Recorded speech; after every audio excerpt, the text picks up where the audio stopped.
नमस्कार, हम छत्तीसगढ़ देख रहे हैं आप और मैं हूं आपके साथ अवंतिका श्रीवास्तव। रायपुर का सबसे पहले जिक्र करेंगे। ट्रेन यात्रियों की मुसीबतें लगातार बढ़ती हुई। रायपुर विशाखापट्टनम पैसेंजर कैंसिल हो गई है। 17 से 20 जनवरी तक ये ट्रेन कैंसिल रहेगी। कई ट्रेनों के रूट्स में बदलाव किया गया है। तीसरी रेल लाइन को जोड़ने का काम चल रहा है और उसी के चलते बदलाव की संभावना आने वाले समय के लिए भी। सिंहपुर रायगढ़ रूट पर इंटरलॉकिंग का काम है। फिलहाल एक ही ट्रेन को लेकर सूचना, लेकिन आने वाले समय में वृद्धि भी हो सकती है। श्रृंखला काफी लंबी हो सकती है। डायवर्जन के साथ कुछ ट्रेनें चल रही हैं, ये भी गौर करने वाला विषय। छत्तीसगढ़ में पहले से ही लोग परेशान हैं यातायात को लेकर। ट्रेन यात्रियों की मुसीबतें एक बार फिर से बढ़ती हुई। इंटरलॉकिंग का काम होगा। रायपुर विशाखापट्टनम एक्सप्रेस जो कैंसिल कर दी गई है 17 से 20 जनवरी तक के लिए। कई ट्रेनें ऐसी जो परिवर्तित मार्ग पर चलेंगी। तीसरी रेल लाइन का काम चल रहा है और इसी जोड़ने के साथ साथ बदलाव की स्थिति 20 तारीख तक को रहेगी। हो सकता है कि आगे भी परिवर्तन को लेकर आपको जानकारी मिले। सिंहपुर रायगढ़ रूट पर इंटरलॉकिंग का काम, अगर कहीं जा रहे हों किसी ट्रेन से तो जरूर ये देखें कि कहीं रूट में डायवर्जन या समय में कोई डायवर्जन तो नहीं है, किसी प्रकार का बदलाव तो नहीं है, क्योंकि इंटरलॉकिंग के चलते कई ऐसी ट्रेनें हैं जो आने वाले समय में भी प्रभावित हो सकती हैं।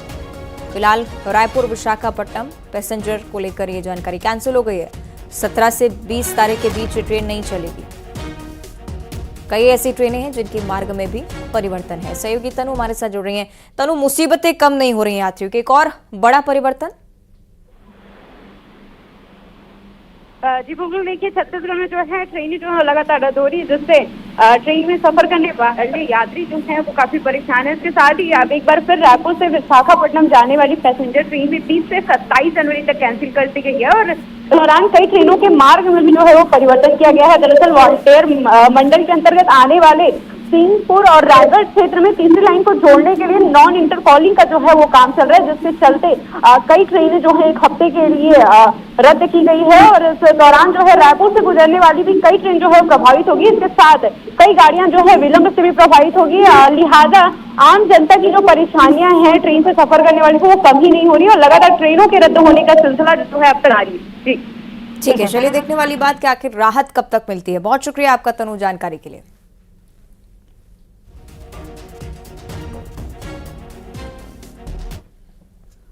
और अगली बड़ी खबर छिंदवाड़ा से, जहां हिट एंड रन का एक और मामला सामने आया। एएसआई को टक्कर मारकर वाहन चालक फरार हो गया। एएसआई नरेश शर्मा बुरी तरह से जख्मी हैं। गंभीर हालत में छिंदवाड़ा रेफर कर दिया गया है। माहुल झीर थाने में पदस्थ हैं सहायक उप निरीक्षक और उनके साथ ये पूरी घटना। नरेश शर्मा बहुत बुरी हालत बताई जा रही है इनकी। छिंदवाड़ा में हिट एंड रन का एक और मामला। एएसआई को टक्कर मारकर वाहन चालक मौके से फरार हुआ, जिसे तलाशने का प्रयास पुलिस की तरफ से किया जा रहा है, लेकिन गंभीर हालत में फिलहाल छिंदवाड़ा रेफर करना पड़ा है। एएसआई को माहुल झीर थाने में पदस्थ है। सहयोगी राजेश हमारे साथ फोन लाइन पर जुड़ रहे हैं। राजेश, क्या कुछ हुआ है दुर्घटना के दौरान? देखिए, ये माहुल झीर थाने का मामला है। वहां से 8 से 10 किलोमीटर दूरी पर एक मेला लगता है, अनोनी का मेला बोलते हैं। मकर संक्रांति के बाद आयोजित होता है, बड़ी संख्या में लोग आते हैं। उसी दौरान ये जो वाहन था वहां पर किसी के साथ दुर्घटना करके लौट रहा था, क्योंकि वाहन बहुत तेज रफ्तार से था। माहुल झीर थाने के सामने चेकिंग पॉइंट लगाया गया था और इस चेकिंग पॉइंट पर ये जो आरक्षक थे नरेश शर्मा ये मौजूद थे, प्रधान आरक्षक एएसआई मौजूद थे। इसी दौरान इस तेज रफ्तार वाहन ने उनको टक्कर मार दी और बुरी तरह आगे जाकर पलट गया। इस टक्कर से जो एएसआई शर्मा थे बुरी तरह घायल हुए हैं। उन्हें जिला अस्पताल के लिए रेफर किया गया है। तामिया के चिकित्सकों का कहना है कि हेड इंजरी होने की वजह से उनकी हालत बहुत गंभीर है और इस मामले में पुलिस ने चालक और वाहन दोनों को गिरफ्तार कर लिया है। जी चलिए, अपडेट यानी कि ये कि आरोपी गिरफ्तार हो चुका है। बहुत शुक्रिया आपका राजेश जानकारी के लिए। तो एएसआई नरेश शर्मा बुरी तरह से जख्मी, हमारे सहयोगी बता भी रहे हैं किस प्रकार टक्कर हुई और कैसे वाहन चालक मौके से फरार होने का प्रयास कर रहा था। ये तस्वीरें आपकी टीवी स्क्रीन पर घटनास्थल की हैं शायद, और हालांकि स्थिति स्पष्ट नहीं होती है कि किस प्रकार टक्कर लगी, चूंकि वीडियो सामने नहीं आया है। महज ये तस्वीर घटनास्थल की हम आपको दिखा रहे हैं। हालांकि ये भी जानकारी है कि एएसआई बहुत बुरी तरह से घायल है।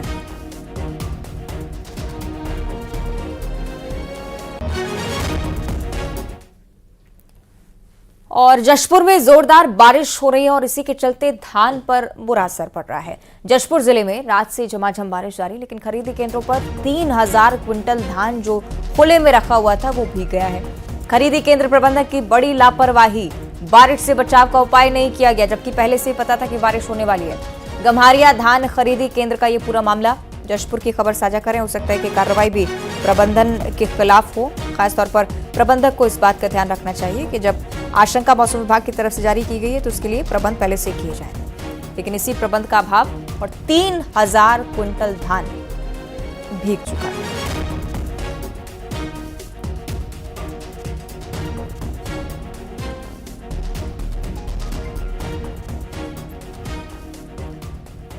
जशपुर से खबर साझा कर रहे हैं। 3000 क्विंटल धान, जिनकी तस्वीरें आप देख रहे हैं, बारिश के चलते भीग चुका है, पूरी तरह से खराब। हो सकता है कि प्रबंधन के खिलाफ एक्शन।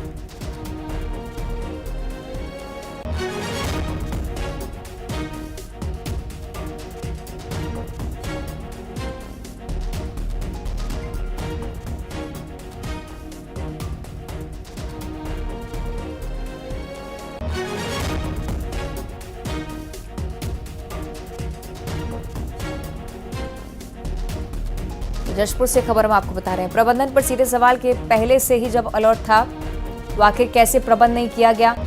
3000 क्विंटल धान जो बाहर रखा हुआ था पूरी तरह से भीग कर खराब हो चुका है। भुगतान जरूर हुआ है, किसानों को कोई नुकसान नहीं हुआ, लेकिन प्रशासन को तो नुकसान है ही। 3000 क्विंटल धान भीग कर खराब।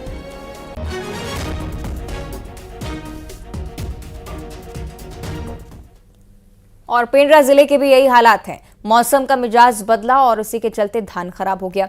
खरीदी केंद्रों पर यहां भी प्रबंध अभी तक नहीं किए गए। आने वाले समय में खूब बारिश की आशंका मौसम विभाग की तरफ से जाहिर की गई है। सीधे अलर्ट दिया गया है कि हो सकता है कि आने वाले समय में बारिश हो, लेकिन इसके बावजूद अभी भी कई ऐसे जगह हैं जहां धान खरीदी केंद्रों में प्रबंध नहीं किए गए। अगले 2 दिनों तक बारिश का अनुमान। इससे पहले भी पेंड्रा में बारिश हो चुकी है।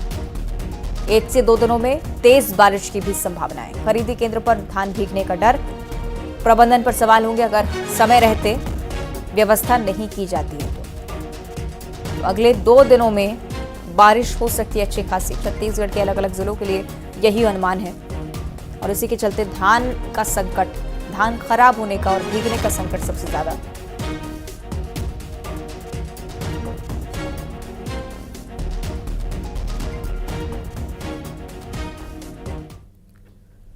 और अब बात करेंगे कवर्धा जिले की, जहां मौसम का मिजाज बदल चुका है। आसमान में काले बादल छाने लगे हैं, रुक रुक कर बारिश भी हो रही है।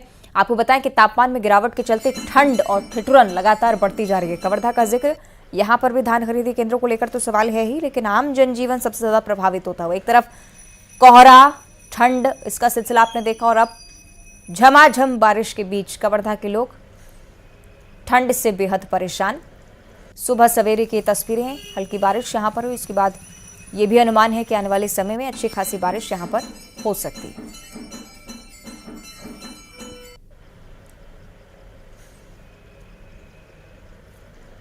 कवर्धा का जिक्र करें, मौसम का मिजाज बदला हुआ, अलग अलग जिले जहां बारिश हो रही है, कवर्धा भी उनमें से एक है।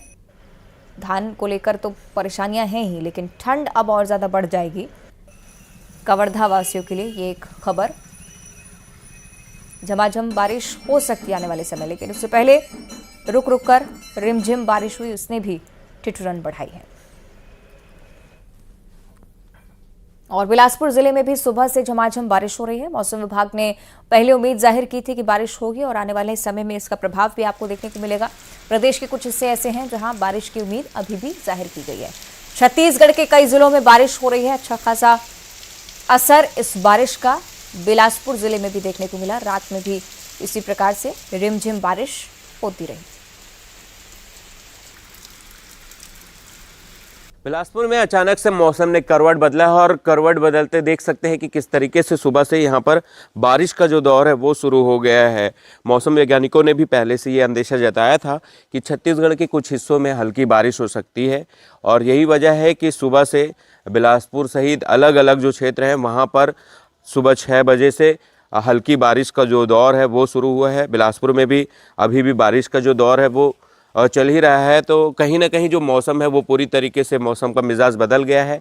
जो ठंड थी उससे तो कहीं ना कहीं राहत मिली है, लेकिन ये कहा जा रहा है कि एक भी दिनों में जो है कड़ाके की ठंड पड़ेगी और इससे कहीं ना कहीं जो फसल है गेहूं की फसलों को उसको काफ़ी इससे लाभ मिलेगा, किसानों को इस बारिश से लाभ मिलेगा। फिलहाल अभी भी मौसम एक दो दिनों तक इसी तरीके से बना रहेगा और मौसम के मिजाज के बदलने से कहीं ना कहीं जो ठंड है वो पूरी तरीके से खत्म होंगे, लेंगे एक दो दिन के बाद फिर से कड़ाके की ठंड पड़ने की संभावना है। बिलासपुर से न्यूज़ 18 के लिए उमेश मौर्य।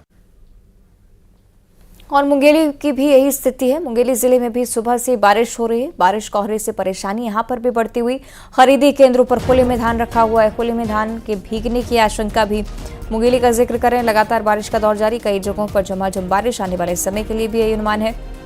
धान को लेकर सबसे ज्यादा संकट यहां पर भी, अमूमन हर जिले में ये आप खबर देखेंगे। बारिश के साथ साथ धान को लेकर चिंताएं बढ़ती हुई।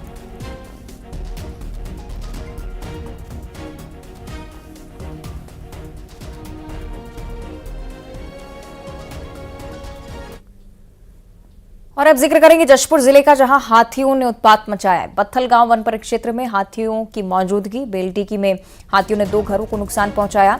हाथियों ने घर में रखा धान भी खा लिया है और रिहायशी क्षेत्र सबसे ज्यादा परेशान। 11 हाथियों का दल रिहायशी इलाकों में विचरण करता हुआ। 15 दिनों से हाथी यहां पर डेरा जमाए हुए। आधा दर्जन से ज्यादा घरों को क्षतिग्रस्त किया। लोगों को भी हमले को लेकर डर सता रहा है। पत्थल गांव वन क्षेत्र में हाथियों का उत्पात लगातार जारी है। ये तस्वीरें देर रात की हम आपको दिखा रहे हैं। ग्रामीण रत जगह करने को मजबूर, क्योंकि रिहायशी इलाकों में जब हाथी पहुंचते हैं तो हमले को लेकर डर दोगुना हो जाता है।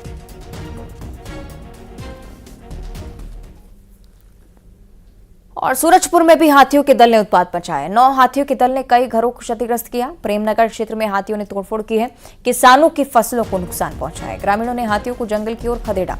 वन विभाग नुकसान के आकलन में भी फिलहाल जुटा हुआ है। सूरजपुर से खबर, और ये तस्वीरें भी सूरजपुर की आपको दिखा रहे हैं। इससे पहले भी आपने ये दृश्य सूरजपुर को लेकर देखा है। एक बार फिर से ग्रामीण इसी के चलते परेशान के हाथियों की मौजूदगी है। वन विभाग अभी तक इस प्रयास में नजर नहीं आया है कि जंगल की ओर हाथियों को खदेड़ा जा सके।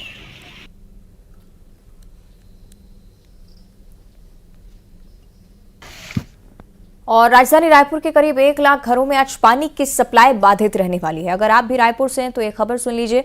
करीब आधा दर्जन इलाकों में पानी आज नहीं आएगा। मेन राइजिंग पाइपलाइन में खराबी आई है और इसी के चलते पानी की सप्लाई नहीं हो पाएगी। जिन इलाकों में पानी की सप्लाई नहीं होगी उनकी जानकारी भी आपको दें। अमलीडीह, अवंती विहार, मंडी मोगा, सड्डू, दलदल सिवनी और कचना, आमा सिवनी, जौरा, ये तमाम वो इलाके हैं जहां पर पानी की टंकियों से जो सप्लाई है आज भी बाधित रहने वाली है।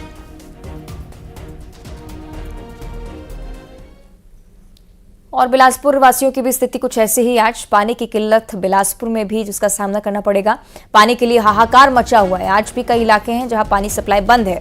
नगर निगम की पानी सप्लाई बंद होने के चलते लोग सबसे ज्यादा परेशान, क्योंकि ये दावा किया गया था कि टैंकरों के जरिए पानी की सप्लाई करेंगे, लेकिन ये जमीनी स्तर पर हकीकत में तब्दील नहीं हुआ। वार्डों में पानी नहीं है, टैंकर की व्यवस्था नहीं है, इसी के चलते लोग सबसे ज्यादा परेशान। बिलासपुर नगर निगम की वाटर सप्लाई पूरी तरीके से बाधित हो चुकी है और उसका खासा प्रभाव वार्डों में देखा जा सकता है। देख सकते हैं कि यहाँ पर जो लोग हैं वो पानी के लिए यहाँ पर हाहाकार मचा हुआ है। लोग यहाँ पर एक दूसरे के घर पहुंचकर पानी जो है वो ले रहे हैं। कहीं ना कहीं एक बड़ी समस्या जो है वो आन खड़ी हुई है, क्योंकि ये कहा जा रहा था कि वाटर जो है वो सप्लाई बंद किया जाएगा, तो उसके लिए वैकल्पिक व्यवस्था जो है वो नगर निगम जो है यहाँ पर वाटर टैंक भेज के करेगी। लेकिन आप देख सकते हैं कि यहाँ पर नगर निगम की ओर से कोई प्रयास नहीं किया गया है, जिसकी वजह से इन लोगों को काम से लौट कर आकर पानी के लिए अब जद्दोजहद करना पड़ रहा है। पड़ोसियों के घर से पानी ये लोग जो है ये ले रहे हैं। कहीं ना कहीं एक बड़ी समस्या निकलकर सामने आई है। कुछ लोग हैं, इनसे जानेंगे कि कब से ये पानी की सप्लाई बंद है, कहाँ और क्या समस्या आ रही है अभी? ये पानी की सप्लाई 2 दिन से बंद है और यहाँ पर पानी नहीं आ पा रहा है। ये समस्या आ रही है, नगर निगम ने कुछ नहीं किया है और ये अभी 2 दिन तक और बंद रहेगा। ये समस्या बहुत बड़ी है, यहाँ पर बहुत सारी भीड़ भरी हुई है और लोग परेशान हो रहे हैं। आप कुछ कर नहीं रहे, ये बहुत अच्छी बात नहीं है जी। अच्छा, ये टैंकर नहीं भेजे क्या पानी की? नहीं, अभी तक नहीं आया। 2 दिन से समस्या है, यहाँ पर सब पागल हो गए, पानी भर रहे हैं। बिलासपुर से न्यूज़ 18 के लिए उमेश मौर्य। और छत्तीसगढ़ के लिहाज से अगली बड़ी खबर, आईपीएस अमित कुमार को बड़ी जिम्मेदारी दी गई है प्रदेश में। आईपीएस अमित कुमार अब इंटेलिजेंस में नियुक्त होते हुए आपको नजर आएंगे। राज्य शासन ने इसके आदेश जारी कर दिए। नियुक्ति कुल मिलाकर हो चुकी है। अतिरिक्त पुलिस महानिदेशक इंटेलिजेंस यानी कि एडीजी इंटेलिजेंस के तौर पर आपको नजर आएंगे आईपीएस अमित कुमार। इससे पहले ये पद संभाल रहे थे आनंद छाबड़ा, उनकी जगह जिम्मेदारी अब आईपीएस अमित कुमार के कंधों पर।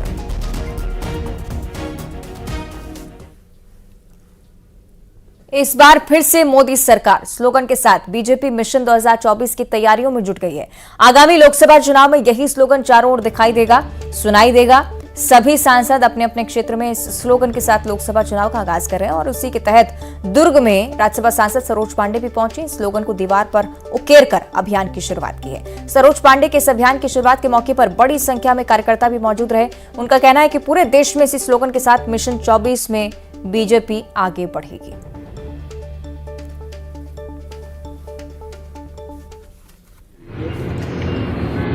ये अभियान है और ये अभियान भारतीय जनता पार्टी ने शुरू किया है। एक बार फिर से मोदी सरकार जिस प्रकार से देश आगे बढ़ा और देश में 2014 के बाद में जिस प्रकार की उन्नति और तरक्की दिखाई देती है मोदी जी के नेतृत्व में, इसलिए ये अभियान भारतीय जनता पार्टी ने शुरू किया है। अपार जन समर्थन मिल रहा है और एक बार फिर से मोदी सरकार बने, हम सब कार्यकर्ता इस बात के लिए जुटे हुए हैं। आज से अभियान की शुरुआत कर रही हैं, किस तरह से बढ़ेगा ये अभियान? ये आगे बढ़ेगा और संगठन के तौर पर भी बढ़ेगा और बाकी लोग भी इसमें भाग लेंगे।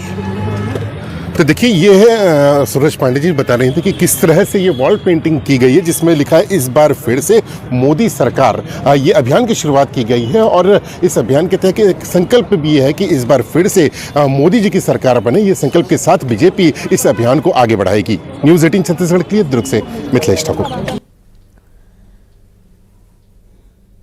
और रामलला की प्राण प्रतिष्ठा की तैयारी को लेकर व्यवसायिक नगरी गीतम में 17 जनवरी को राम दरबार की झांकी के साथ भव्य शोभा यात्रा निकाली गई। शोभा यात्रा में पारंपरिक वाद्य यंत्रों के साथ भजन कीर्तन किया गया। इस शोभा यात्रा में शिशु मंदिर के बच्चे श्री राम, माता सीता, लक्ष्मण जी, भरत जी, शत्रुघ्न जी के वेश में नजर आए। हनुमान जी भी नजर आ रहे होंगे आपको इस रैली में। इसी प्रकार से राम मंदिर का उत्साह लगातार पूरे देश में फैलता हुआ।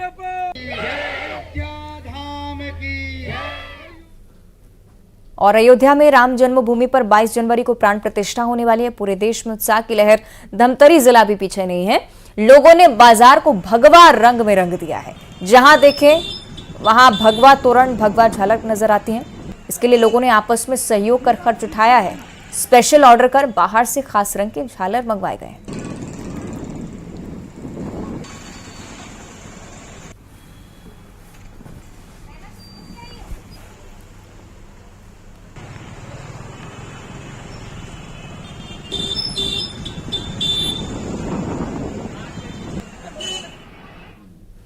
और अब देखिए छत्तीसगढ़ टॉप 20। जशपुर